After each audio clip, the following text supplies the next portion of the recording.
conosco, né, reiniciando as nossas conversas, né, durante a pandemia sobre arte e cultura, pelo projeto Tão Longe, Tão Perto, da Pró-Reitoria de Extensão e Cultura da Universidade Federal de Pelotas.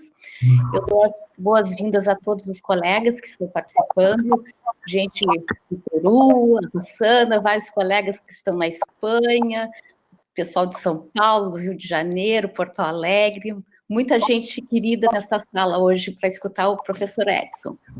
No final, a gente vai colocar um link para quem quer receber certificados. A Silvana vai disponibilizar um documento do Google Docs, né, para vocês preencherem, e aí vocês receberão o certificado por e-mail nos seus e-mails. Tá? Também gostaria de dizer que permaneça com os microfones desligados, e aí no final da apresentação do professor Edson, a gente vai abrir para perguntas, e aí vocês, se preferirem, podem utilizar o chat aqui, e também podem abrir o microfone para participar, então, dessa nossa conversa. Também está sendo transmitido pelo site da Rede de Museus no Facebook, né, na nossa página. Para quem quiser acompanhar, também pode acompanhar por lá. Então, eu vou dar as boas-vindas ao professor Edson, agradecer essa generosidade de estar aqui conosco hoje, né? O professor Edson é bacharel em História pela Universidade Federal Fluminense, mestre em História e Crítica da Arte pela Universidade Federal do Rio de Janeiro, doutor em Conservação e Restauração do Patrimônio pela Universidade Politécnica de Valência, e é professora adjunto da Universidade Federal do Rio de Janeiro, tem experiência na área de artes, com ênfase em restauro, atuando principalmente nos temas de restauração, pintura, escultura, arte contemporânea e arte brasileira. Então, professor Edson, bem-vindo à nossa sala virtual. Tem essa palavra, aqui eu vou sair de cena para te deixar em destaque, e aí tu tens os comandos para passar também as apresentações. Qualquer coisa, estou aqui. Tá bom, posso só gritar por socorro e você aparece, tá bem? Isso. Muito bem, eu só tenho que passar o slide para... agora sim, agora sim. Muito bem. Eu estou com um cachorro latindo aqui. Vamos tentar resolver esse problema. Bem, gente, a ideia de fazer essa apresentação, ela surgiu porque eu fui convidado pela Fundação Tarea da Argentina, de Buenos Aires, para fazer uma apresentação no projeto que eles tinham de jovens restauradores. Então, eles fizeram um seminário, um encontro de jovens restauradores, e me pediram para fazer a apresentação inaugural. Eu, como venho trabalhando com o tema que eu vou apresentar a vocês hoje, eu decidi que eu faria essa apresentação lá, que fiz tem uns 6 meses, e agora estou repetindo ela aqui. Trata-se de um tema pelo qual eu tenho muito carinho. É um tema árido do ponto de vista assim, filosófico, e eu peço desculpas por isso. É um tema candente, quente, porque ele é ponta de discussões sobre e critérios de restauro. E, em terceiro lugar, ele é um tema polêmico, porque ele é um tema que levanta muitos debates, muitas discussões.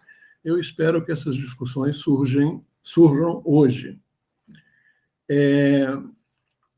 Então, o título da apresentação é o Restauro Formal, Origens e Desdobramentos, na qual eu vou analisar o surgimento de uma tendência de restauro que surge nos Estados Unidos, nos anos 70, com um restaurador chamado John Brealey.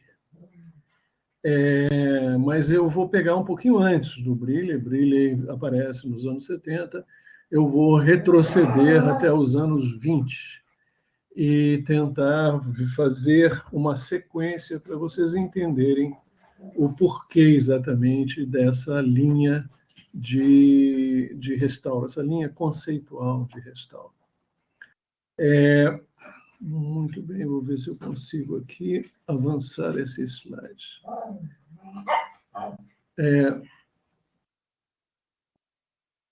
Como sabendo, as teorias de restauro se dividem em técnicas e teorias que a orientam, né? Nós todos sabemos disso.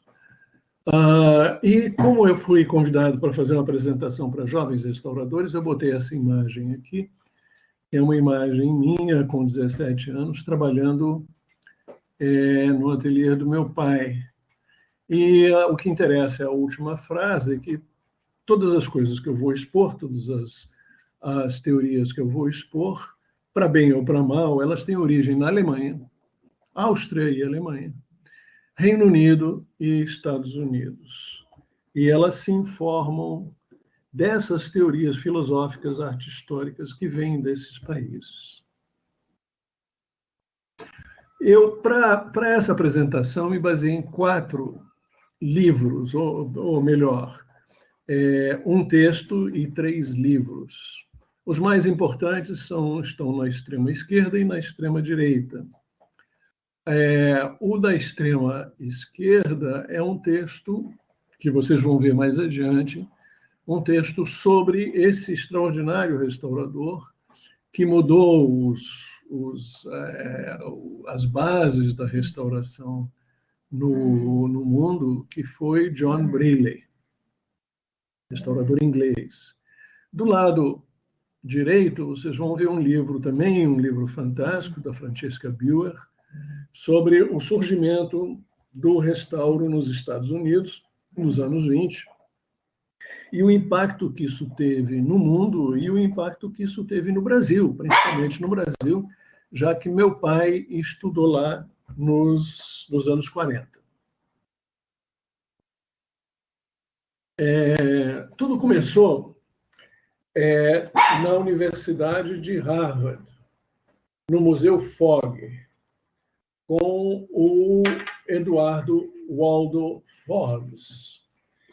O Forbes era um magnata, um filho de um dos donos das ferrovias americanas, dono de telégrafos. Ele era um homem para mais do que rico. E ele se formou na Universidade de Harvard. E ele, na realidade, nunca trabalhou no sentido que a gente entende por trabalho, né? Mas ele se dedicou a vida dele à formação do Museu Fogg, que é esse museu que vocês estão vendo aí na imagem. Ele, desde o início, do final do século XIX até meados do século XX, ele trabalhou incessantemente para tornar um museu, que era um museu de cópias de gesso, como vocês estão vendo do lado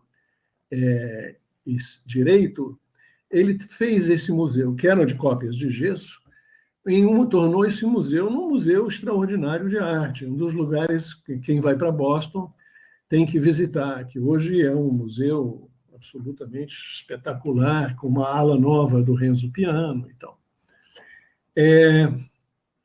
Ele, então, tinha a tarefa, eu quero com o meu dinheiro, eu, Forbes, quero com o meu dinheiro transformar esse museu de cópias num museu de arte, de boa qualidade. Para isso, ele fazia viagens regulares a Londres, onde ele comprava do grande marchand Joseph Duveen, e Joseph Duveen, por sua vez, comprava obras na Itália, na França, enfim, na Alemanha, mas principalmente na Itália, e mandava restaurar com um grande restaurador italiano, hoje não seria considerado um grande restaurador, que é o Luigi Cavenaghi. E o Luigi Cavenaghi fazia as restaurações que vocês estão vendo aí, restaurações, digamos assim, falsificativas, se a gente pode usar essa expressão. Ele simplesmente reconstruía partes perdidas, mas com uma maestria absolutamente fantástica. O problema é que Forbes pagava uma pequena fortuna para essas obras, achando que elas estavam em bom estado, porque ele não conseguia distinguir o que era restauro e o que era original. Então, ele estava em Harvard, ele estava submetido a uma, digamos assim, uma aura acadêmica, e ele estava olhando essas pinturas que ele comprava e dizendo, algo errado nessas pinturas. Essas pinturas são muito mexidas.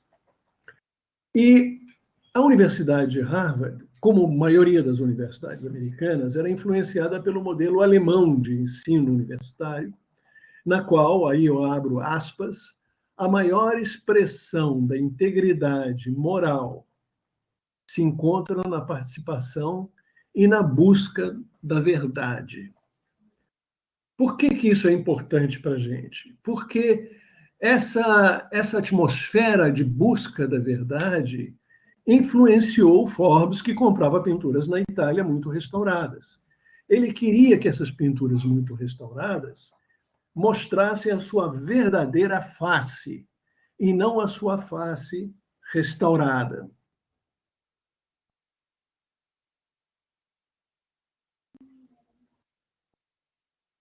Agora, voltando à busca da verdade pelas universidades americanas e que influenciam o restauro,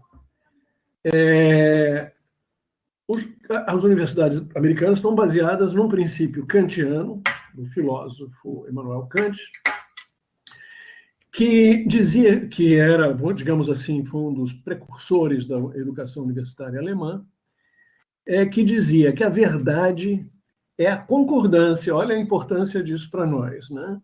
A concordância do conhecimento com o objeto a ser conhecido.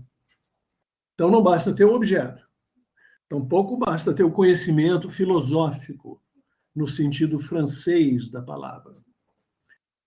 Você tem que concordar, você tem que juntar o conhecimento ao objeto. Logo, com pinturas retocadas ou reintegradas, como quer, elas não podem ser totalmente conhecidas, porque não se pode saber a verdade. Então, segundo esse princípio de que nós temos que ter um objeto e o conhecimento do objeto, se nós temos uma pintura retocada, ou repintada, ou restaurada excessivamente, nós não podemos conhecer essa pintura. Nós, para conhecê-las, nós temos que tirar essas repinturas, esses retoques, esses restauros, porque, se não fizermos isso, não podemos conhecer a verdade. Toda a restauração seria considerada por Kant e era considerada por Forbes como uma maquiagem que camuflava a verdade. Então, o que o Forbes faz? O Forbes repudia os restauros reconstrutivos. Parece familiar, né? Parece que nós estamos na Itália, nos anos 60. Além disso, Forbes era influenciado pela linha acadêmica da Universidade de Harvard, mas também ele era influenciado por um inglês que todos conhecem, que é o John Ruskin, que dizia, só uma frase importante do Ruskin para ilustrar o pensamento desse grande poeta, literato, teórico do restauro, que é a seguinte: não quero falar de restauro. A coisa é uma mentira do começo ao fim. Isso é frase do John Ruskin. Então, o John Ruskin influencia o Edward Waldorf Forbes, que está à nossa esquerda, e ao meio está lá um historiador de arte importante, que é um historiador de arte inglês, mas radicado nos Estados Unidos, que também influencia os argumentos anticonstrutivistas do Forbes.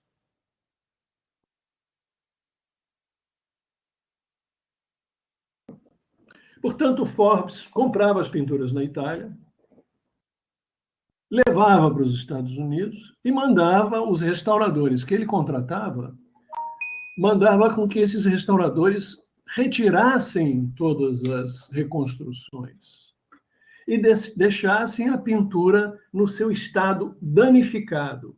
Por quê? O seu estado danificado representava a verdade.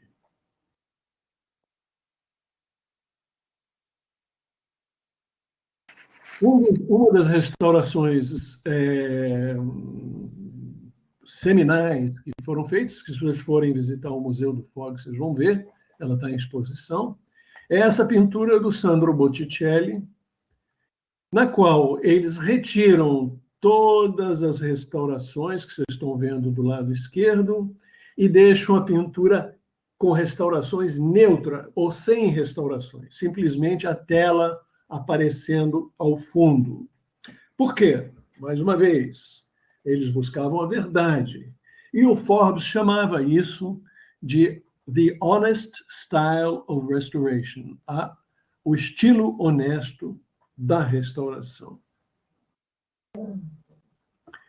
Mas esses critérios foram aceitos com reservas pelos historiadores de arte de Harvard e também o grande historiador de arte que influenciou os americanos muitíssimo, que é o Max Friedlander. Friedlander comenta o seguinte: o historiador demanda ver claramente o que sobrou do original e não quer que lhe seja escondido algo que está faltando.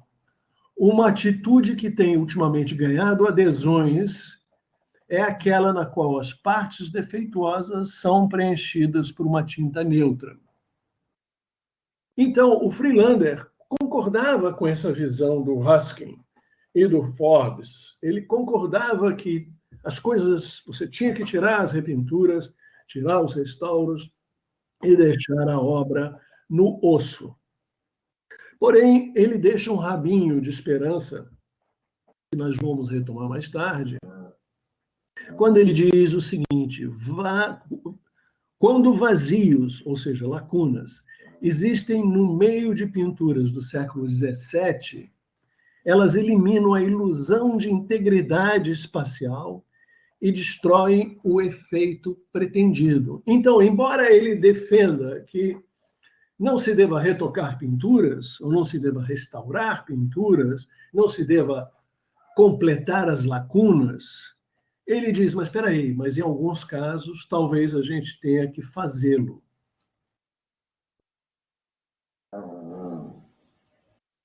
Então, ainda em 1928, o problema das lacunas começou a ser resolvido por um jovem restaurador americano que desenvolveu um sistema, não sei se dá para vocês verem aqui do lado direito, tem um sistema, as mãos são restauradas por um sistema de linhas cruzadas. Está dando para ver isso? Espero que sim, porque é importante isso.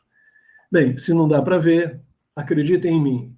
A lacuna que ocupa a metade, a parte central da imagem à direita, os dedos e as mãos e parte da folhagem é toda feita com achuras cruzadas. Achuras cruzadas. Essas achuras são muito importantes para a história da restauração, porque é uma técnica possivelmente precursora do tratejo. A Francesca Buer, que escreve um dos livros que eu mostrei a vocês inicialmente, ela diz o seguinte: a Lamentação de Cristo Morto, que é essa pintura que vocês estão vendo aqui, foi exibida na Mostra Giotesca do Uffizi, onde foi visto por restauradores que usaram a técnica similar numa obra de Antonello de Messina. Isso foi em 1937. Essa pintura foi para o Uffizi e restauradores italianos viram a pintura, restaurada por essa técnica cruzada, de achuras cruzadas, e imitaram essa técnica numa pintura deles de Antonello de Messina. Ela também diz, a Buer, E essa técnica pode ter influenciado restauros na Galeria dos Uffizi em Florença, inspirado o grande teórico da conservação César Brandi. Se vocês quiserem mais informações sobre isso, tem um texto publicado que eu estou declinando abaixo, eu não vou falar alto porque nós não temos lá tanto tempo assim. Mas existe um texto exatamente sobre a influência do Arcadius Lyon e do Fogg sobre as ideias do Brandi. Essa linha de pensamento, digamos assim, não intervencionista ou minimamente intervencionista ou intervencionista com o sistema de achuras cruzadas, descrita pela Francesca Buer, ela se desenvolve nos Estados Unidos, ganha muita força, muita hegemonia, e os grandes arautos dessa abordagem, desse approach do restauro, é um casal americano, o Sheldon Keck e a Caroline Keck. Eles foram para Nova York, começaram a trabalhar no Museu do Brooklyn, depois fundaram um curso no estado de Nova York, numa pequena cidade chamada Cooperstown. Esse curso foi um curso extremamente importante e extremamente influente nos Estados Unidos. Então, eles são os herdeiros do Fogg. E foram eles que levaram as ideias do Fogg até os anos 80. Mas, em 1976, surgiu uma novidade, que é um restaurador inglês, John Brealey, que chega a Londres, de Londres ao Metropolitan Museum of Art, e ele se opõe à linha dos Keck. Então, vocês imaginam, os Keck estão trabalhando no Brooklyn, que é em Nova York, é um bairro, é um distrito de Nova York, e, ao mesmo tempo, o Brealey chega de Londres em 76, e em 76 ele passa a trabalhar no Metropolitan, oferecendo estágios para alunos de vários lugares dos Estados Unidos. Agora, quem é o Brealey? Brealey foi um aluno desse senhor que está ali à nossa direita. Ele, que se chama Johannes Hell, ele era alemão, chegou a Londres e tomou o Brealey como aluno. Ensinou ao Brealey uma abordagem mais conservadora, mais estética do restauro, preocupado em priorizar os valores formais das pinturas. Esta abordagem do Hell e do Brealey é chamada muitas vezes de restauro formal, ou restauro estético, ou restauro sensível. Eu coloquei estético e sensível entre aspas, porque a designação é um pouco pretensiosa. Brealey, que surge para ensinar uma nova forma de olhar pinturas, que vocês vão ver daqui a pouco, ele seguia também a orientação de Ernest Gombrich, que dizia uma coisa importantíssima para a linha de pensamento dele. As relações tonais são responsáveis pela criação da profundidade em pinturas. Qualquer perturbação dessas relações resultam em uma correspondente alteração do foco espacial. O que ele está dizendo é o seguinte: quando os pigmentos das pinturas mudam, porque com o tempo alguns pigmentos ficam mais escuros e outros mais claros, alguns permanecem intactos e outros mudam de cor, inclusive, todas as relações tonais mudam. E na medida que as relações tonais mudam, a sensação de espacialidade desaparece, ou pelo menos é muito diminuída. Gombrich defendia também a limpeza seletiva, que nós vamos ver mais tarde, daqui a pouco. A limpeza seletiva restaura o equilíbrio das relações tonais, mudada pelos danos do tempo. O que é a limpeza seletiva? é quando você limpa mais uma cor, menos outra, mais um claro, menos um escuro, e assim por diante. São limpezas que visam compensar as mudanças dos pigmentos. Se você percebe, vocês vão ver também daqui a pouco, se vocês percebem que o branco ficou muito branco porque as outras cores ficaram muito escuras, você talvez tenha que deixar um pouco de verniz no branco para compensar essas relações alteradas. Essa era a ideia do Gombrich e ele defendeu isso com bastante vigor.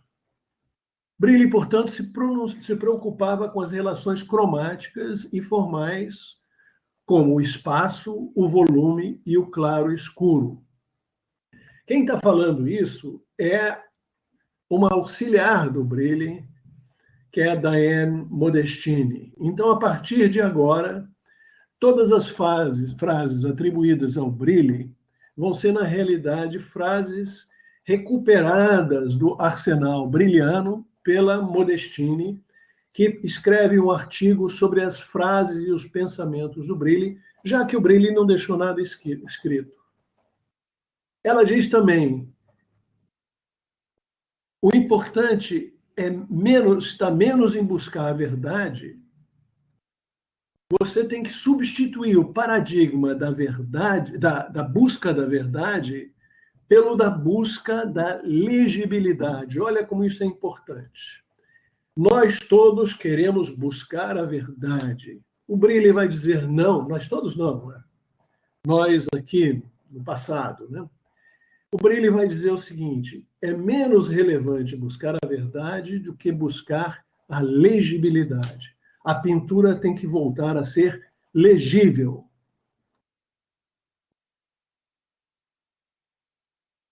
Ele nada publicou, Brilli, mas é possível compreender suas ideias pelos relatos da sua colaboradora, Diane Modestini.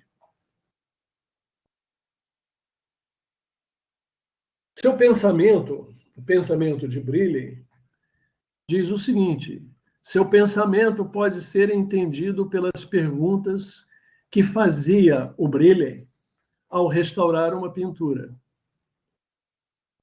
Como funcionava o espaço pictórico? Então, vamos lá. Seu pensamento, o pensamento de Brilli, pode ser entendido pelas perguntas que Brilli fazia ao restaurar uma pintura. Por exemplo, Brilli fazia as seguintes perguntas: como funciona o espaço pictórico? Poderíamos caminhar para o interior da paisagem? A distância recua de forma convincente? São essas as perguntas que Brilli fazia. Como funciona o passo pictórico? Como é que nós podemos caminhar para o interior da paisagem? Que distância, a distância recua de forma convincente? Isso é extremamente importante, porque os danos na superfície de uma pintura, elas impedem que o seu olhar penetre na pintura. São os danos que não deixam o olhar passar pela superfície pictórica. Outra pergunta que Brilli fazia: a ilusão é crível? Você pode acreditar nessa ilusão de escorço?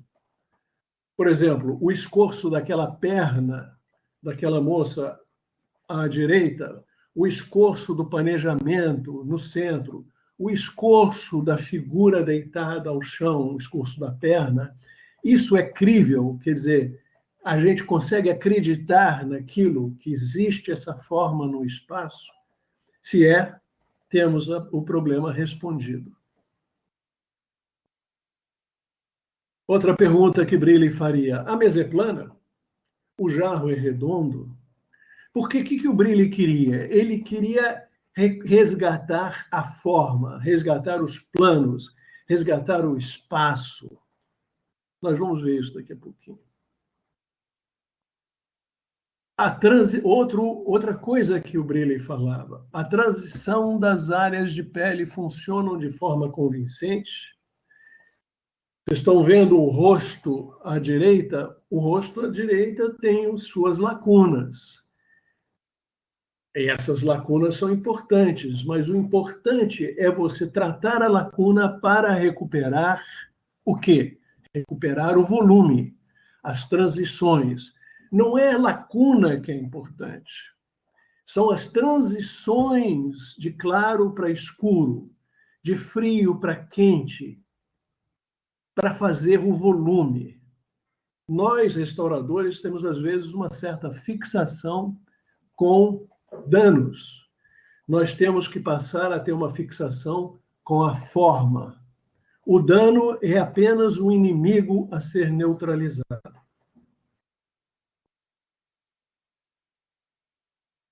Agora, outra coisa importante e polêmica.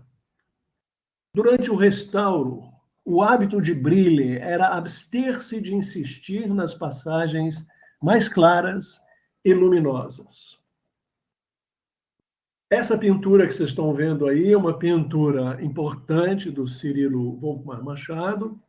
É uma pintura que pertence à nossa família real, ao D. Manuel de Orleans e Bragança, que nós restauramos há uns 10 anos atrás. E a pintura tinha áreas de terrosas, áreas vermelhas, e muita área branca. As áreas brancas, algumas eram empastadas, outras não eram empastadas. O cachorro, que é um pug, o cachorro era muito empastado.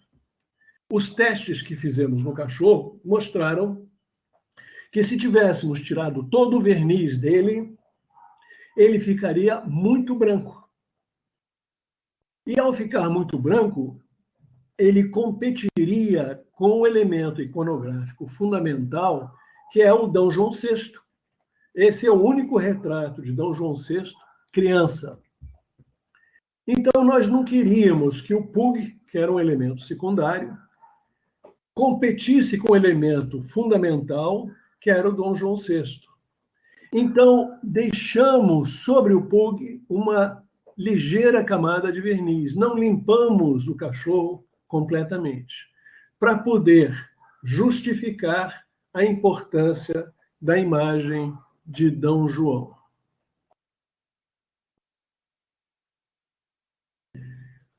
Agora voltamos a Modestini, falando do Brille. Às vezes, Brille tinha a prática de redistribuir o verniz amarelo sobre as passagens de tinta, que estavam muito claras ou agressivas. Isso é uma pintura do Reynolds, que nós fizemos para a Fundação Eva Clabin. É uma pintura importante, embora seja uma pintura muito danificada. Mas algumas, como vocês estão vendo, algumas acentuações desse panejamento que ela segura sobre o seio, elas são muito claras. Então, elas, quando a pintura começamos a limpeza, elas são excessivamente claras. Então, nós arrastamos um pouco do verniz de outras áreas da pintura sobre essa área para diminuir a intensidade dela.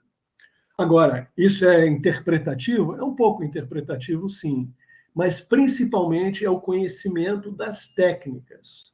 Nós sabemos que o branco de chumbo não muda e que as outras cores, que têm branco de chumbo, mas que têm menor quantidade de branco de chumbo, mudam menos. Então, todas as áreas que o artista usava branco de chumbo puro são áreas que ficam muito berrantes e muito agressivas na composição.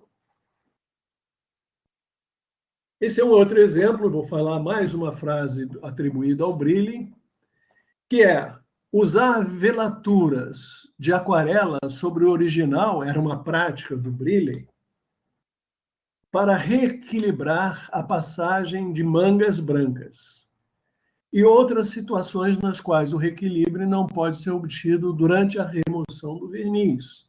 Então, suponhamos, você está fazendo a limpeza de um verniz sobre uma pintura e você não tem como afinar essa pintura, esse verniz, para deixar áreas menos limpas e áreas mais limpas. Então, você tem que limpar a pintura toda.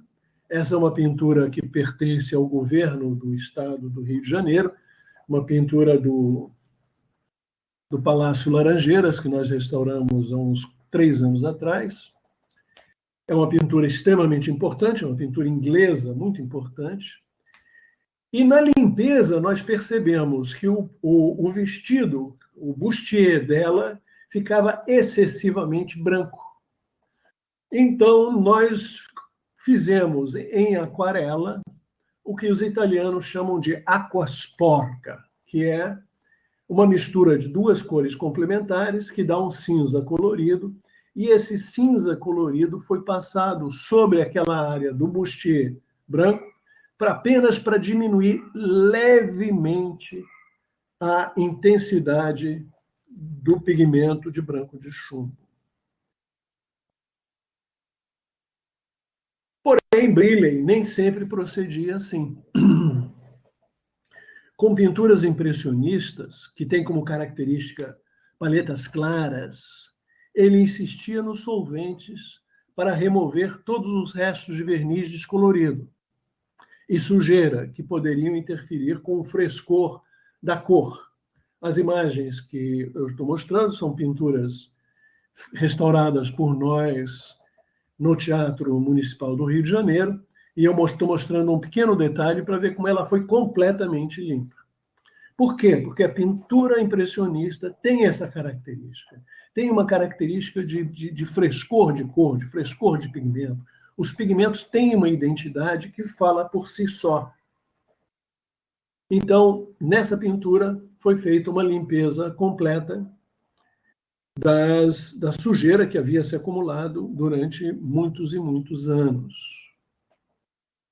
Aliás, esse restauro do Teatro Municipal, assim como o restauro do Palácio Laranjeiras, foi acompanhado por uma equipe, alguns membros da equipe talvez estejam escutando a gente, uma equipe absolutamente maravilhosa, extraordinária. E o restauro do foyer, do plafond do Teatro Municipal, a equipe foi chefiada pelo Humberto Farias de Carvalho, que também, se não me engano, está nos escutando aqui também hoje. Mas, voltando ao Brilli, o Brilli apontava que considerava a maior razão para as mudanças das pinturas que os pigmentos escuros se tornavam significativamente mais escuros, enquanto as áreas claras retinham muito do seu brilho original.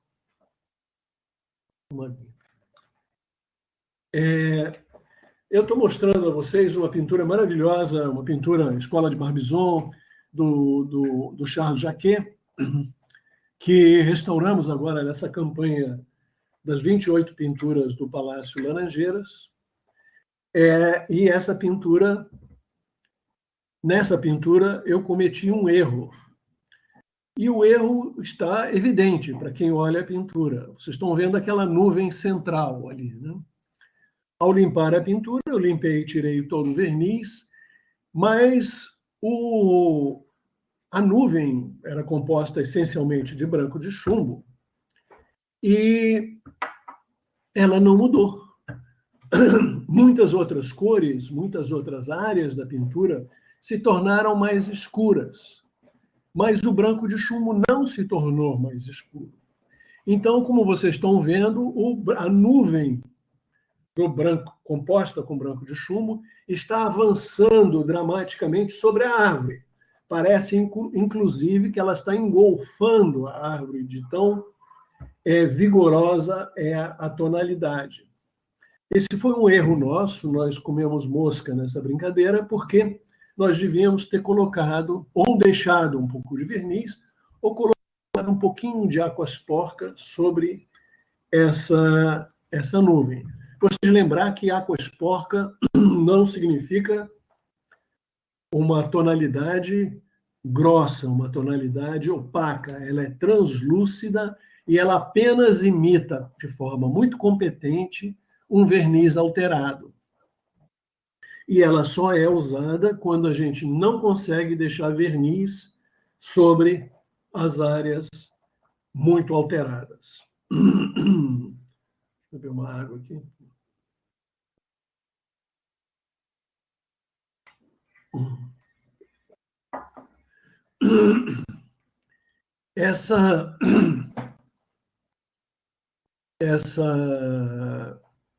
O Brearley também prestava muita atenção no que interferia, em tudo aquilo que interferia no desenvolvimento da forma no espaço.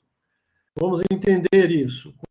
Quando o artista cria um espaço perspectivado, o que ele está fazendo é criando sobre um plano, sobre uma superfície lisa, a ilusão de 3 dimensões. Para isso, ele usa recursos diversos, mas os 2 principais são perspectiva linear e perspectiva aérea. E ele habita esse espaço, essa caixa, com figuras, com elementos.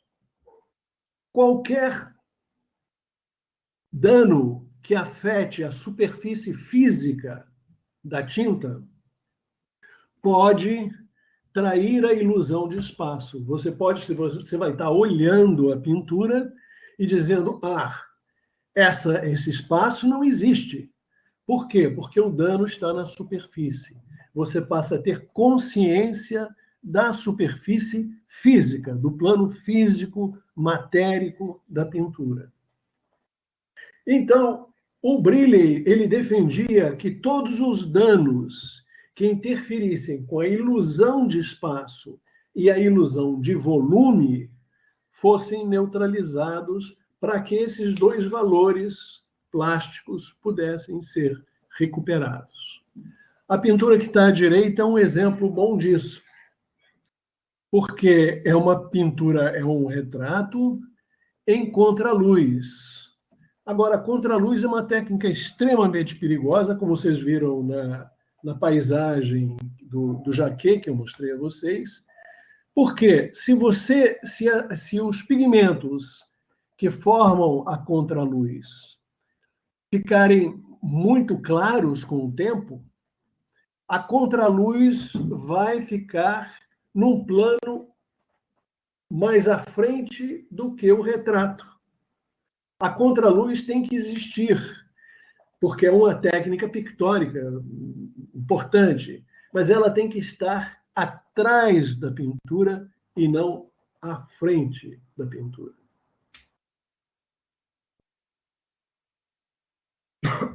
De acordo com John Brearley, o trabalho do restaurador não era de remover todos os restos de material estranho, mas de apresentar uma pintura que poderia ser lida apesar das interferências e mudanças no tempo. Então, vou repetir. De acordo com John Brearley, o trabalho do restaurador não era remover todos os restos de material estranho, mas de apresentar uma pintura que poderia ser lida apesar das interferências e mudanças no tempo. Então, vocês estão vendo aí 2 pinturas. As 2 pinturas são do Georges Morandi. Georges Morandi é um grande pintor francês, quer dizer, italiano, mas que morou muitos anos na Itália. Esse pintor, essa pintura estava na residência do Jean Bouguiche. Essa residência pegou fogo, a pintura sofreu uma intensidade enorme de calor, em torno de 250 graus centígrados, e esse calor e a fuligem do incêndio se embeberam na superfície da tinta. Então, a pintura que está à direita é uma pintura que foi limpa, nós fizemos a limpeza dela, mas ela continua encardida. Então, eu vou voltar à frase do Brearley. De acordo com Brearley, o trabalho do restaurador não é de remover todos os restos de material estranho, ou seja, a fuligem, mas apresentar uma pintura que pode ser lida apesar das interferências da mudança do tempo. Então, apesar de não termos podido eliminar toda a fuligem da superfície da pintura, ela está legível. Eliminamos o suficiente para ela ficar legível. Se tivéssemos eliminado mais fuligem, teríamos danificado a pintura. Então, voltando àquela máxima do Brilley que nós vimos anteriormente, não importa a verdade, a cor verdadeira dessa tinta não importa. Importa é a legibilidade da obra.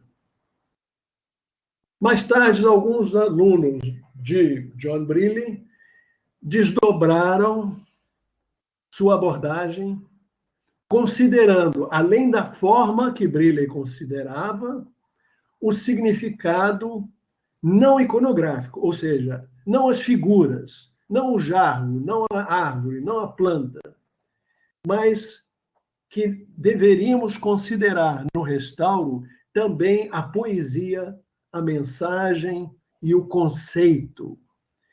A poesia, a mensagem e o conceito é tão importante quanto a forma, segundo os alunos de Brilley, não de Brilley.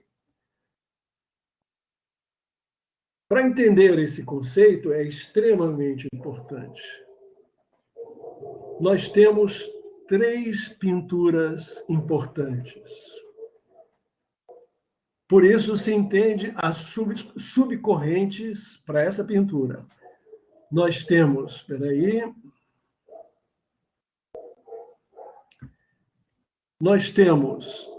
além da forma, o significado não iconográfico, os alunos de Brilley começam a valorizar a poesia, a mensagem e o conceito.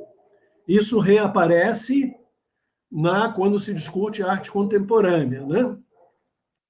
Mas eu vou tentar mostrar a vocês o que isso significa exatamente. Vocês estão vendo a pintura do Barbieri, que é essa pintura à esquerda. Essa pintura tem cor, tem forma, tem volume, tem textura, tem claro e escuro, tem espaço, tem todos os elementos formais. Mas o que ele tem também de importante? É um elemento poético, é a ternura, é a delicadeza, é a maternidade, é a emoção de uma mãe vendo o filho. E os alunos de Brilley dizem o seguinte: não basta restaurar o volume, a cor, a forma, o espaço. Temos que restaurar também a emoção por trás da pintura. Ou seja, o conceito, a ideia, a poesia da pintura. Vou chamar a atenção para essa pintura que está mais abaixo, que é uma pintura do Böcklin, que é uma pintura magnífica, eu tenho paixão por essa pintura, que é uma pintura que fala da morte. É o barqueiro da morte, o barqueiro levando uma pessoa morta, que está em pé, vestida de branco, para o seu destino final, que é a morte. Então, além de restaurar o espaço, as cores, as texturas, o desenho, o volume, nós temos que também restaurar a emoção da pintura. Que é uma pintura que fala da poesia da morte, da emoção da morte, do medo da morte. E do lado superior direito, nós temos a famosa pintura de Velázquez, Meninas, que é um exemplo claro da importância da perspectiva do espaço, da representação do espaço.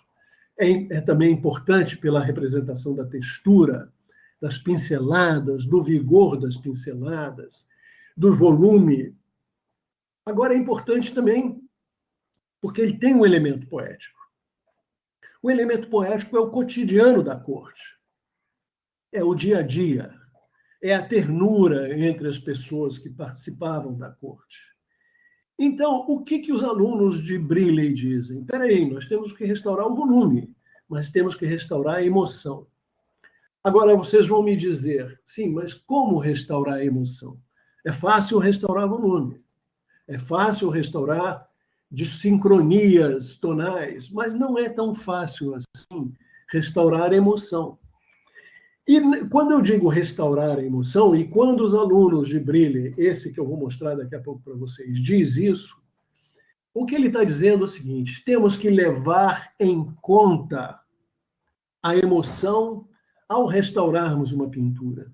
temos que entender o que o artista quis dizer. O que um professor meu dizia, chamava de a voz do artista. Temos que escutar a voz do artista e levá-la em conta. Restaurar uma obra até que a gente sinta a recuperação da poesia subjacente à obra. Esse professor, que eu admiro profundamente, e estou fazendo aqui uma grande homenagem a ele, que é o Mark Lenner, que foi aluno do Briley, foi meu professor, meu orientador, e ele nos dá uma aula disso que eu acabei de falar, da inclusão da poesia e das ideias e dos conceitos ao restauro. Quando ele fala dessa pintura aqui, é uma pintura do Gerard ter Borch, um pintor, como o nome já indica, um pintor holandês, em que ele diz o seguinte, são palavras dele, tá? Devido à excepcionalmente refinada natureza do tratamento pictórico, conduzia as reintegrações em forma de velatura e retoques opacos nas pequeninas abrasões. Nas áreas de pele, por exemplo, restaurou-se a sensação original da forma escultural e do modelado suave da superfície. Ele aqui está falando como Briley, ou seja, está falando de forma. Mas mais abaixo ele diz o seguinte, deixar até menos a menor interrupção nas velaturas finais das áreas de pele teria corrompido a perfeita ilusão de detalhes, como as do balé cuidadosamente posado das mãos e antebraços da tocadora de alaúde. Quer dizer, aqui ele já não está preocupado com a forma, mas ele está preocupado em devolver a sensação de que ela está tocando um instrumento, de que ela está tocando um instrumento com delicadeza. Nessa mesma pintura, e essa é a única dele que eu vou analisar, ele continua dizendo, o impecável manuseio do efeito cintilante da luz nas superfícies, quietas e deslumbrantes do tecido, na luz, nas superfícies quietas e deslumbrantes dos tecidos. O que ele está falando aqui? Ele está falando de textura. A luz nas superfícies quietas e deslumbrantes dos tecidos. É forma, ele está falando de forma. Mas ele faz um adjunto dizendo, essas permitem poder apreciar as complexas mensagens subjacentes da cena. Que mensagens são essas? É a relação, se essa pintura infelizmente está pequenininha, mas é a sedução do mestre, uma aluna, a sensação de romance envolvido, a sensação de intimidade envolvida na cena. E ainda, a sutileza espacial da pintura ficou evidente diante de um processo de remoção de verniz. E, agora ele está falando, sutileza espacial é forma. Ele está falando, seduz o espectador para que ele considere a sutil interação entre as duas figuras. Ou seja, a relação, o diálogo entre as duas figuras. Assim como os significados simbólicos dos objetos dispostos nesse mundo calmo e ordeiro. Quer dizer, os objetos, o alaúde, a viola da gamba, o cachorro, e num mundo calmo e ordeiro. Já não é um mundo, ele já não está querendo recuperar a forma espacial somente. Ele está querendo recuperar a forma espacial para dar voz ao artista que estava tentando transmitir um mundo simbólico de calma e ordem. Como diz Mark Lenner, o trabalho do restaurador deve honrar o artista que permeia os detalhes técnicos com significado, permitindo que a voz do artista seja ouvida.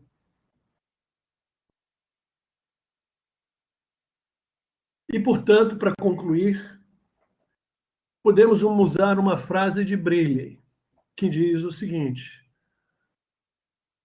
The way the picture looks is the picture. A forma, a aparência, ou melhor, a aparência de uma pintura é a pintura. A aparência de uma pintura é a pintura. Essa frase também explica o pensamento de Leonard, modificada, claro. Porém, com uma modificação importante. The way the picture looks is the picture, and it's poetry. Ou seja, a forma como a pintura, a aparência de uma pintura é uma pintura, mas é também a sua poesia, ou pelo menos deveria ser. Obrigado, gente.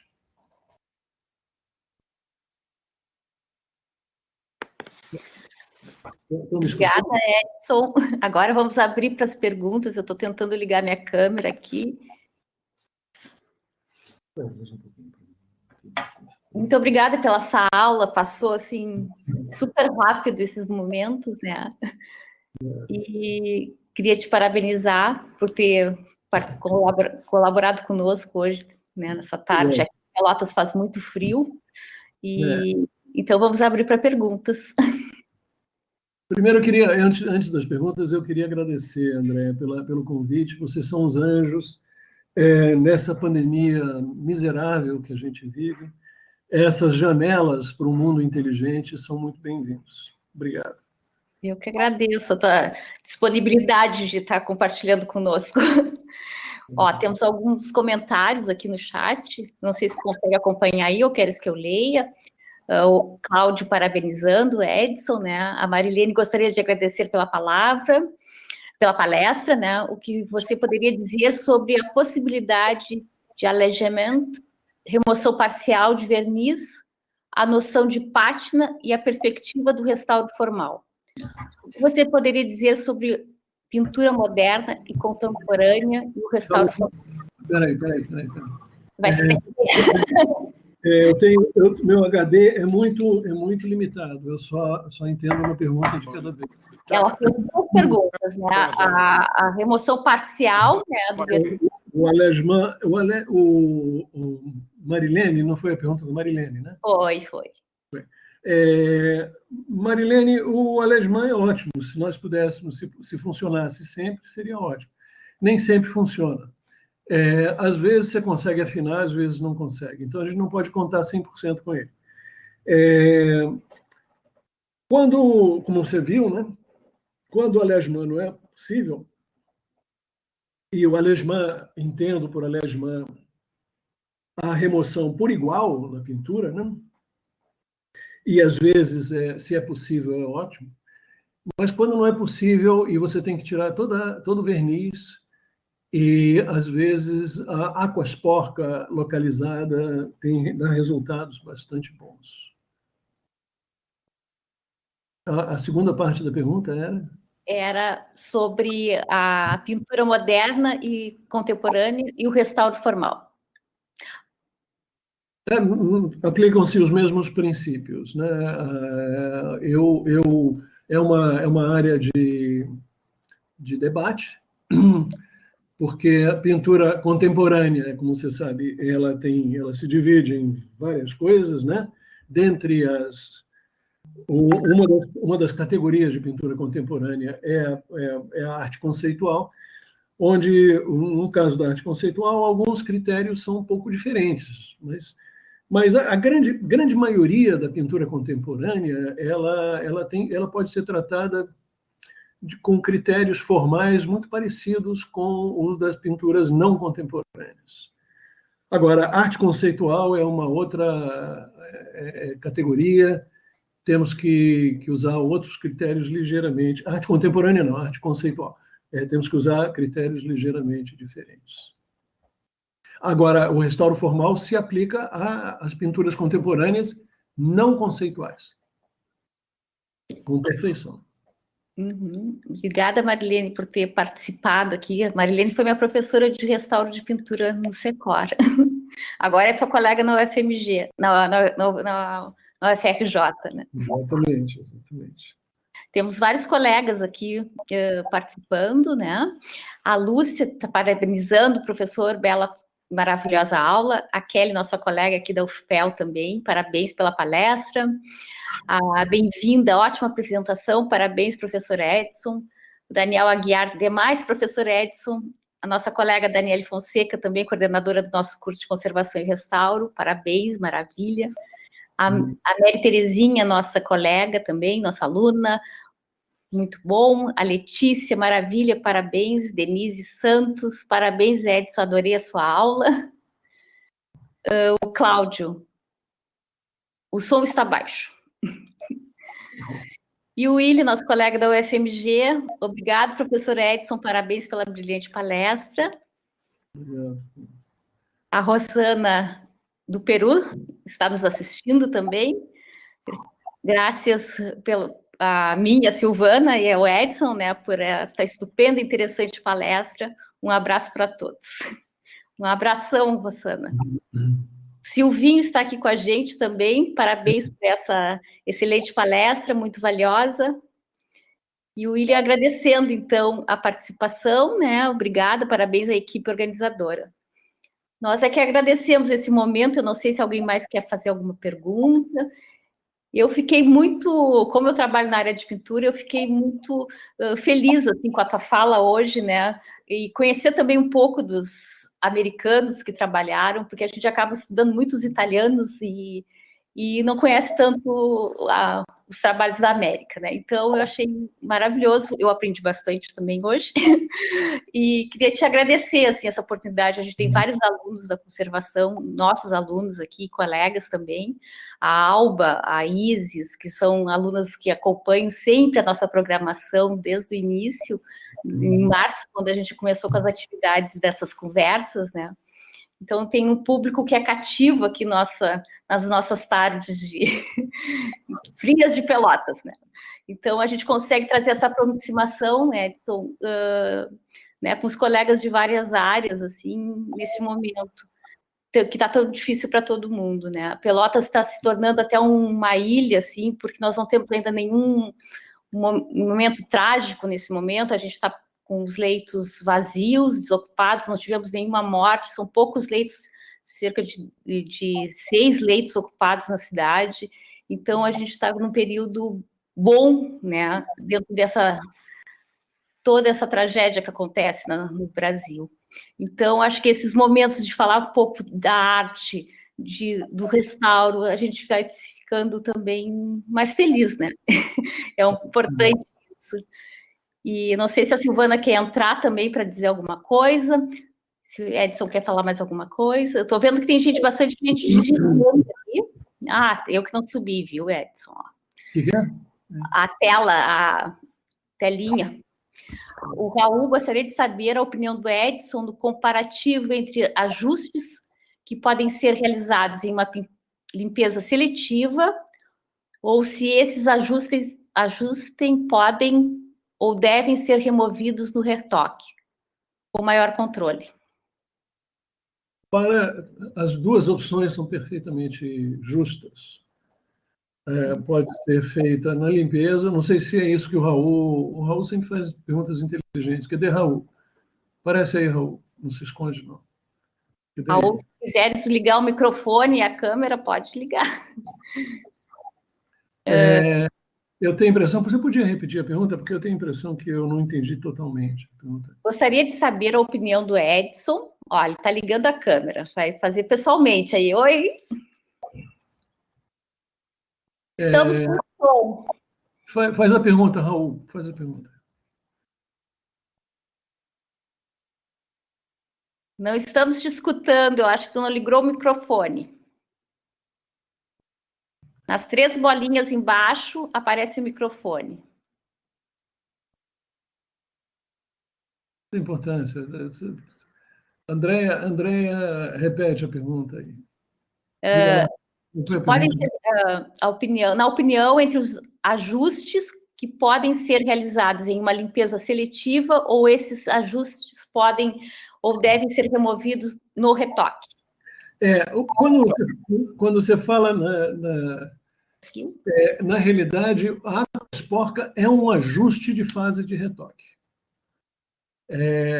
Você pode ajustar na fase do retoque. E a Aquasparca é um ajuste de fase de retoque. Agora, tanto faz você ajustar na limpeza ou ajustar no retoque. Às vezes é mais seguro ajustar no retoque do que na limpeza. Mas as duas formas são perfeitamente viáveis e seguros. Todo mundo está usando. Uhum. A Priscila agradece a palestra, excelente palestra. A Maria Luísa Soares, a Cuca, parabéns, professor Edson, belíssima apresentação. Aos colegas da UFPEL, meus sinceros agradecimentos pelo evento, gratidão. A Cassiane Lima, parabéns e obrigada pela palestra. É sempre um prazer ouvir os seus ensinamentos. Nossa colega Márcia Riso queria parabenizar o professor Edson Mota pela brilhante palestra, de grande profundidade, me lembrou o workshop de Joe Fronick. Que bom, que honra, né? Que honra. Que honra. Parabéns pela palestra, Fernanda Viana, agradece a oportunidade. O Antônio Fernando Edson, sucesso, parabéns. Nossa pró-reitora de Extensão e Cultura, professora Francisca, obrigada pela palestra, muita erudição e teoria qualificada. A Elis Mota, apresentação excelente, obrigada, professor Edson, obrigada ao FPEL. O Cláudio, parabéns, Edson. A Vera, parabéns, professor Edson, pela palestra. A Lúcia, parabéns, André, pela organização. Obrigada. A Lidiane, parabéns, professor Edson, pela palestra. Bom ver que está bem de saúde. Abraço. O Humberto, parabéns, Edson. Poderia falar um pouco da relação entre a escolha do verniz e a proposta apresentada? Como é que é, Humberto? A escolha do verniz, a relação da escolha do verniz e a proposta apresentada hoje. Não, O microfone, Edson. Humberto. Na escolha do verniz, em relação a quê, Humberto? Aparece aí. E a proposta apresentada. E a proposta apresentada, a escolha do verniz. E a proposta que eu acho que tu apresentou, né? Eu não entendi a relação do verniz com a proposta apresentada. Bem, se é o... Vamos ver se tem mais... sobre as transparências, a profundidade, etc. Ele botou lá no final. Agora entendi. De fato, é fundamental em pinturas, das pinturas que eu mostrei, naqueles exemplos que eu mostrei, é importantíssimo você ter um verniz homogêneo, primeiro, e com propriedades óticas adequadas. E normalmente, nós temos usado, e usamos muito ultimamente, uma associação entre vernizes de baixíssimo peso molecular, como o Regal Reis, por exemplo, e vernizes de alto peso molecular, como o Paraloid B72. E fazemos um sanduíche entre os dois. Porque o Regal Reis, por exemplo, tem uma capacidade de saturação enorme, porém, ele afunda muito, afunda aqui entre aspas, né? Ele é absorvido pelo substrato. Então, se você só usa o Regal Reis, mesmo com solvente de evaporação muito rápida, com o tempo ele vai te criar manchas brilhantes e manchas foscas. Então, nós usamos o Regal Reis, depois voltamos com o Paraloid B72 por aspersão, naturalmente, e depois uma camada final, em geral, com Regal Reis e um percentual de cera. Então, o B72 impede o afundamento do Regal Reis. Isso está publicado, eu publiquei um artigo sobre isso na revista do IIC, Grupo Espanhol, há uns anos atrás, onde eu faço os esqueminhas de todos os sistemas de envernizamento, inclusive esse, que é uma associação entre Regal Reis e Paraloid B72. Agora, não descarto a possibilidade de usar resina Mastic e resina Damar. No Palácio Laranjeiras, dessas 28 pinturas que nós restauramos, usamos talvez 1/3 das pinturas foram restauradas, foram envernizadas com mastique. Porque a saturação do mastique ou melhor, mastique não, Damar. Eu preferia mastique, mas não tinha. Então era Damar. A saturação do Damar era simplesmente imbatível. A Susan dá parabéns pela palestra e sempre ouvimos falar do professor no curso de conservação da UFMG. Agora foi um prazer conhecer em uma palestra. Obrigado, Susan, obrigado. O Antônio Fernando esqueceu dos meus agradecimentos, agradeci ao Edson, não esqueci. Victor, parabéns, Edson, muito bom. A Fernanda Viana, feliz por ver amigos da graduação em Conservação e Restauro da UFRJ, nosso querido mestre Edson Mota.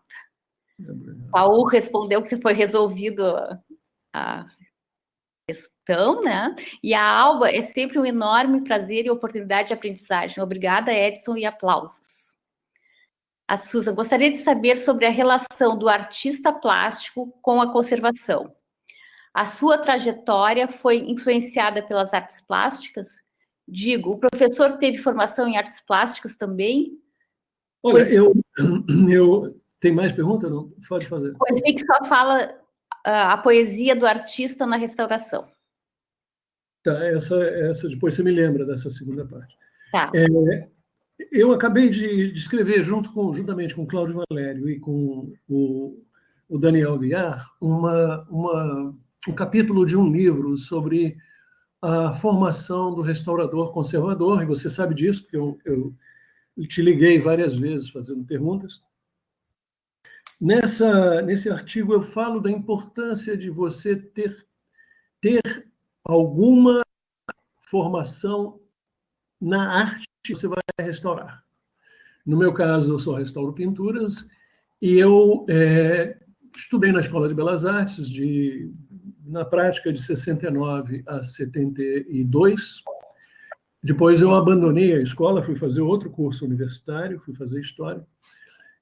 Mas meu aprendizado, minha noção de pintura nesses 3 anos, ou 3 ou 4 anos lá, 3 anos lá, me ajudaram muito. E eu acho que devia ser obrigatório, devia ser mandatório aos alunos de restauro dominarem como artistas, dominarem as técnicas artísticas da sua especialidade. Isso é, o restaurador de pintura deveria fazer, mesmo que de forma amadora, devia fazer pintura. O restaurador de obras de arte sobre papel, gravura, aquarela, desenho, devia se dedicar a isso. O restaurador de escultura também. Então, e por quê? Porque, como eu digo nesse capítulo de livro, isso te dá muito mais sensibilidade e conhecimento da obra dos outros artistas que você restaura. E te ensina, antes de mais nada, a respeitar essas obras que você restaura. Porque assim como você não quer que mexam na sua obra de forma desrespeitosa, você restaura a obra de outras pessoas de forma respeitosa. Então, eu acho que o restaurador devia, pelo menos, diletantemente, de vez em quando, aos sábados e domingos, tentar alguma coisa. Isso ajuda muito. Agora, a outra pergunta. Ela continua na pergunta, pois vi que na sua fala a poesia do artista na restauração. Isso, porque ele vai entender, quem pinta entende o outro artista. Se você não pinta, dificilmente você vai entender o outro artista. Você tem muito mais... Você sabe disso, André, você é mulher de médico, você sabe que o médico ele tem que desenvolver um certo entendimento do paciente, ele tem que ter uma certa psicologia do paciente, ele tem que ter empatia pelo paciente. E o restaurador tem que ter essa mesma coisa com a obra de arte, ele tem que entender, como o próprio John Brealey diz isso, que o restaurador tem que saber sentir pena da obra de arte. Frases do Brealey. E você só pode fazer isso adequadamente se você pintou ou pinta. Uhum. Gravou ou grava, desenhou ou desenha, esculpiu ou esculpe. A Karen Caldas, que é nossa colega também na UFPEL, mais um momento super produtivo, obrigado pela palestra e parabéns pela organização do evento, obrigada. A Cristina, obrigada pela apresentação. As águas porcas é assim? Ela pergunta. Podem ser feitas com tintas usadas no restauro ou sempre feitas com aquarela? Não, elas podem ser feitas com tintas usadas por restauro, às vezes até melhor, porque a ancoragem dessas tintas é muito boa, das tintas de restauro. A aquasporca sempre se dá pela associação de duas complementares, né? Então, aqui nós mais usamos a associação entre um verde profundo, às vezes o verde de fitalocianina, por exemplo, que é um verde muito profundo e muito transparente, com um terra vermelho, pode ser um terra de Veneza ou um terra de siena queimada, que misturando essas duas em diversas proporções, você vai ter uma aquasporca que imita com bastante propriedade o verniz alterado. E dependendo das misturas, se você bota um pouquinho mais de verde do que a terra vermelha, você consegue uma aquasporca um pouco mais fria. Se você bota um pouquinho mais de terra vermelha, é mais quente, e assim por diante. Você pode dosar isso. Agora, é importante notar, terras aquasporca é para detalhes localizados.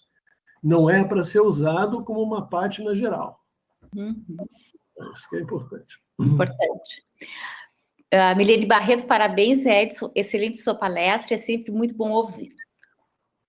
Humberto já tinha falado sobre as transparências. A Tamini. Obrigada, Edson. Parabéns pela palestra. Obrigada também à organização do evento. A Flávia. Parabéns, professor Edson. Obrigada também aos organizadores. A Annelise, nossa colega da UFPEL. Obrigada pela excelente palestra. Parabéns à equipe organizadora. Obrigada. Karine Carvalho, ótima palestra, muito bom ampliar os conhecimentos da área para além do lugar comum. Obrigada a todos os envolvidos.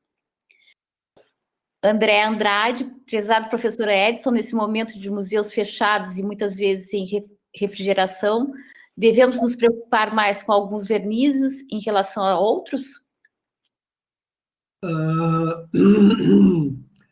Bem, vernizes, temos um elenco maravilhoso de vernizes.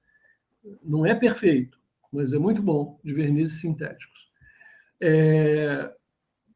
Agora, se os vernizes não estáveis, eu vou botar aqui entre aspas, tá? Não estáveis, da Damar Mastic, por exemplo, esquecer os vernizes cetônicos, hein? Esquecer.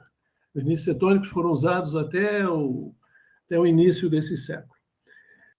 Mas os vernizes naturais, o Damar e Mastic, são vernizes que têm propriedades ópticas fantásticas. Se você pegar uma pintura do Malevich, usando aqui um exemplo extremo, e invernizar com Mastic ou com Damar, em 5, 10 anos você vai ter um desastre completo. Mas se você pegar uma pintura do Caravaggio e invernizar com Mastic ou Damar, um pequeno amarelecimento não vai fazer mal nenhum à pintura e, ao contrário, vai servir para harmonizar as discrepâncias tonais. Então, o problema do verniz não é o verniz, mas é com a relação entre o verniz e a pintura que está sendo invernizada e também o meio ambiente, porque, naturalmente, em lugares quentes com muita iluminação, os vernizes deterioram muito rapidamente. Uhum. E a Alice... a Susan pergunta. Obrigada pela resposta. Poderia dizer qual é o livro citado, a referência? Qual livro que ela se refere? Pois ela não falou. Não sei se foi o teu texto na revista ou... Bem, o texto da revista é entrar nas revistas, nas publicações da IIC, Grupo Espanhol, e entrar lá com o meu nome que aparece. Esse é... sim. Não, ela está digitando ali, vamos aguardar aqui qual é a... Mas eu acho que no site da revista é fácil de localizar, né? Tu lembra o ano? Não lembro. Obrigada pela oportunidade. A Alice diz assim: obrigada pela oportunidade, bom revê-lo, um abraço. O livro sobre a formação do conservador. O livro que tu está escrevendo agora, o capítulo. Não é um livro, é um capítulo de um livro, vai ficar pronto sexta-feira. Eu estou escrevendo em coautoria com Cláudio Valério e com Daniel Aguiar, que é o nosso professor de Química lá da universidade. É um capítulo sobre formação. Ele traz um histórico da formação no exterior, a formação no exterior que influenciou o Brasil, e ele traz uns verbetes, uns pequenos parágrafos sobre os cursos existentes no Brasil. Ele traz também algumas sugestões de emendas, de conteúdos programáticos e algumas conclusões sobre a necessidade de aumentar o escopo das ciências humanas e da estética aplicada ao restauro, que é uma preocupação minha, porque eu acho que nós estamos tendo um desvio para a direita. Não vou falar desvio à esquerda, porque isso ia ofender o John Briley. Mas é um desvio para a direita, porque é um desvio para um cientificismo exagerado. Note bem, não sou contra a ciência, sou a favor da ciência, sou até conhecido como uma pessoa que gosta de ciência. Mas nós hoje, nossos cursos são quase todos, não digo todos, mas quase todos, desequilibrados. As pessoas aprendem muita ciência, mas aprendem pouco a ver arte. Não é história da arte, é história formal da arte. Ou seja, por que Caravaggio funciona como obra de arte? Por que Amoedo é um grande artista? Por que Cláudio me perdoe aqui, o que eu vou dizer, mas por que a batalha do Havaí é muito superior à batalha de Guararapes? Então, essa capacidade de ler pinturas está faltando no nosso curso. Nós estamos aprendendo qual a composição molecular de um verniz e a sua degradação, a sua fotooxidação, nananana. Mas nós não estamos aprendendo o suficiente sobre pinturas, o significado delas, a forma delas. E a principal coisa que nós não estamos aprendendo é uma pequena equaçãozinha, que é como o dano afeta a forma. Se o restaurador entender como o dano prejudica a forma, ele vai saber como restaurar essa forma. O resto é a parte de conservação da matéria. Para isso precisa, naturalmente, de química e tal, etc., etc., conhecimentos materiais, das técnicas, pictóricos, etc. Mas a grande equação que tem que ser ensinada é ensinar o aluno a olhar a forma danificada e dizer como é que esse dano está afetando a forma e, portanto, ao descobrir como o dano afeta a forma, ele tem o caminho, o blueprint para restaurar a pintura. Aqui eu só me refiro aqui a pinturas, tá? Porque as outras áreas eu não entendo bem. Eu achei muito bom isso. Esse teu pensamento, assim, que eu acho que a gente tem que ver muita obra de arte, a gente tem que conhecer muitos artistas. André, é surpreendente. Deixa eu falar mais uma coisinha. É surpreendente quando você pergunta aos alunos de restauração se eles já foram ao Museu de Belas Artes. Ninguém foi. Quer dizer, a pessoa se propõe a ser um profissional de uma área que ela rigorosamente não conhece. Isso é muito triste. Sim. Então, o livro vai sair agora na sexta-feira, né? Voltando ao livro, a resposta. Não sai o livro, não. O capítulo do livro não é um livro, é um capítulo de um livro que deve ser publicado até o fim do ano, Covid-19 permitindo. Tá bem. Tá. Eu acho que foi ótimo. O Cláudio colocou, eu concordo com a batalha. Eu pensei que Cláudio fosse parar de falar comigo. O Antônio Fernando diz, sensacional, Edson. A Susan pergunta qual é o nome do livro, mas ele ainda vai ser lançado, o Edson está escrevendo um capítulo sobre a formação, né? A Manuela diz, sempre bom ouvir o professor Edson, obrigada por mais essa oportunidade, parabéns aos envolvidos. Então, eu acho que um adiantado da tarde, agora a gente vai tomar um café quentinho. Agradeço imensamente, Edson, essa oportunidade, né? Eu fiquei muito feliz e fui muito contemplada com a tua fala, assim. Eu acho que dentro do curso de conservação essas questões sempre vêm à tona, assim, a gente está sempre em mudança de projeto pedagógico, estudando, vendo as áreas, né? Eu sempre puxo para a área das artes, né? E eu acho que é importante os nossos alunos visitarem museus, visitarem os arquivos, visitarem as bibliotecas, terem esse conhecimento do mundo do patrimônio, né? Dos monumentos, conhecerem, verem muito para poder, né, depois fazer uma intervenção. Então, eu me senti muito contemplada agora com a tua fala. Eu recomendo, para quem está pedindo bibliografia, recomendo muito esse artigo que se chama John Brealey and the Cleaning of Paintings, da Diane Dwyer Modestini. É do Goethe? Não, tá online. Só entrar online e Diane Dwyer Modestini, John Brealey and the Cleaning of Paintings.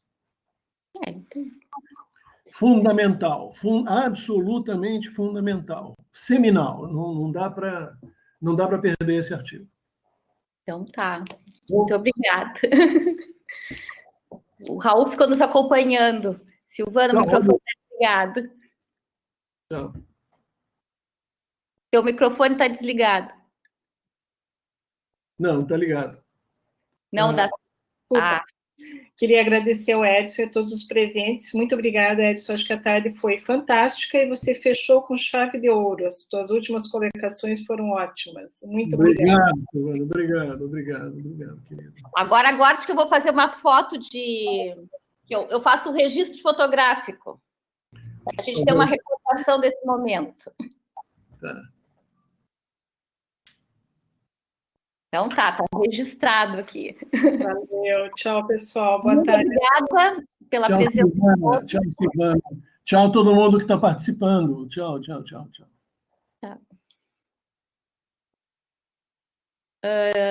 Tem o link para quem quiser assinar os certificados, mas acima ficou o link.